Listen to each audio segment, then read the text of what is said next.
My name's Alicia Gardener-Trejo. I play baritone saxophone and low woodwinds.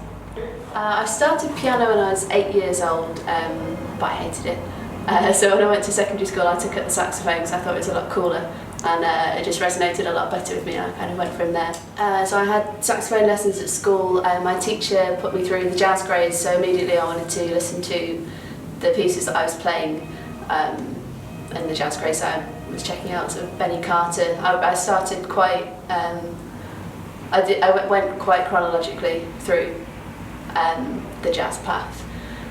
So I had my lessons at school, and then I went to Middle and Youth Jazz Orchestra. I was with them for quite a few years. Community big band called the Note Benders. I played with those, and that's where I met my next teacher when I left my secondary school, Hugh Morgan and Mike Fletcher. I had lessons with both of them. I just found out that you could study jazz, and I thought that was great.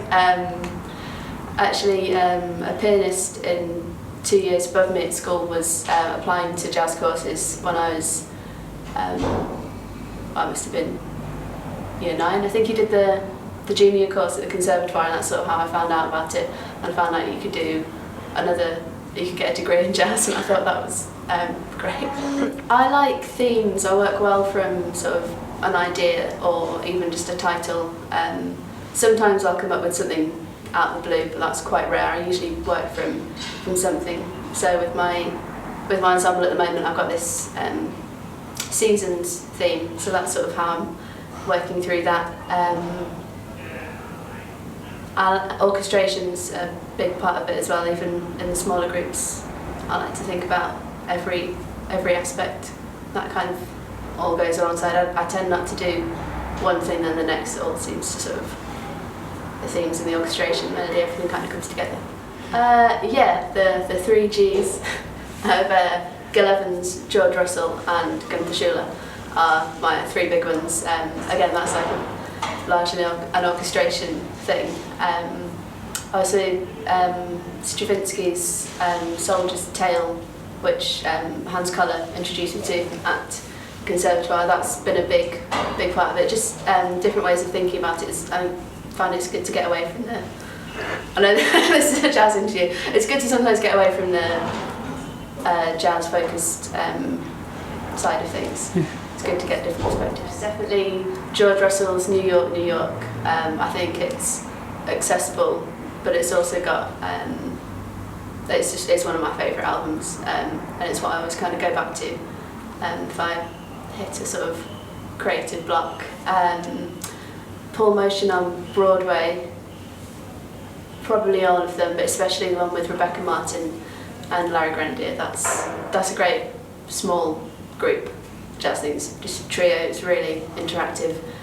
And probably something with John Sermon, just because he's fantastic and I play baritone. So maybe the duo with John Taylor is another one. I think probably fairly accessible to someone getting into jazz for the first time, but it's a great album.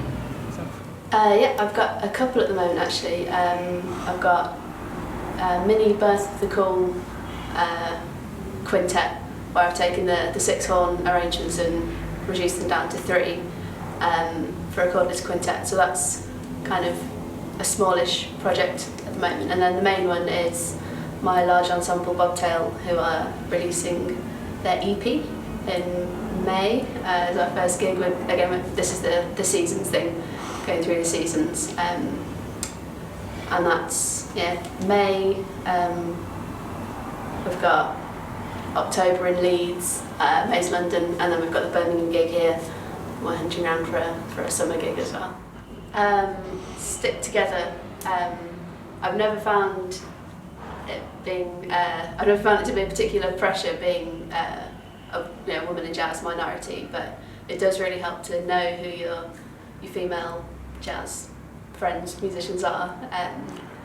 So I'd say stick together and stick to your guns. Don't let anyone put you off because you're a woman or because of anything. Just what you want to do is probably right.